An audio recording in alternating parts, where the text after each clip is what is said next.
Voir commentaire. A2. 15. 2. La critique. 1. Jésus connaissait les cœurs et leur montre un défaut.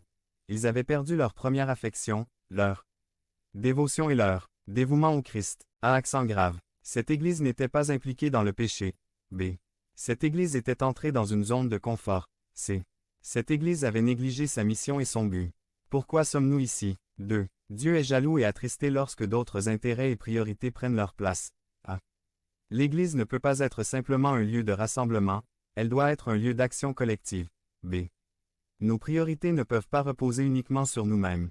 3. Le manque d'amour et d'adoration n'est pas une mince affaire ni simplement de l'indifférence. A. Aimer Dieu est la force motrice de notre adoration, de notre abandon à Dieu et de notre obéissance à lui. B. L'amour pour Dieu nous conduit à l'adoration et l'adoration est la réponse à la résurrection, et nous l'adorons, parce que nous célébrons la vie du Christ. Conclusion. Devenez membre de la chaîne et AIDEZNOUS à repasser la parole de Dieu à partir du monde.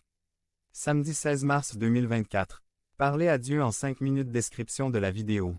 Vivre dans la foi. Résumé. Habakouc nous montre l'histoire d'une marche spirituelle, d'un homme de Dieu, qui a des promesses pour sa vie et pour son peuple qui face aux circonstances qui l'entourent.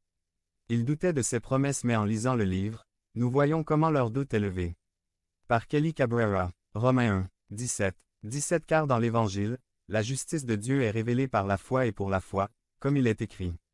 Mais les justes, par la foi vivront. Galatians 3, 11. 11 Et il est évident que personne n'est justifié devant Dieu par la loi, parce que le juste vivra par la foi. Paul a parlé de foi à l'Église primitive, leur rappelant que les justes vivraient par la foi, mais ces paroles ont été prononcées bien avant au peuple d'Israël. Habakouc 2, 4. 4 Voici, celui dont l'âme n'est pas droite s'enorgueillit, mais le juste vivra par sa foi. Nous localiser dans le temps. Habakouc est un prophète de la période pré-exilique avant la captivité de Juda à Babylone. L'atmosphère qui l'entourait était celle de la guerre et c'était une époque où Babylone était en train de devenir un empire mondial. Selon les commentaires, il appartenait à une famille de Lévites et était chargé du culte dans le temple. Il est intéressant de lire son livre car Habakouc ne se comporte pas comme un prophète classique.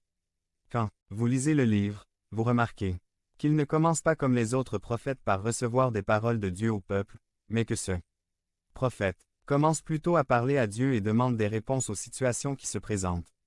Nous voyons un homme de Dieu ouvrir son cœur et parler selon les pensées qui étaient en lui.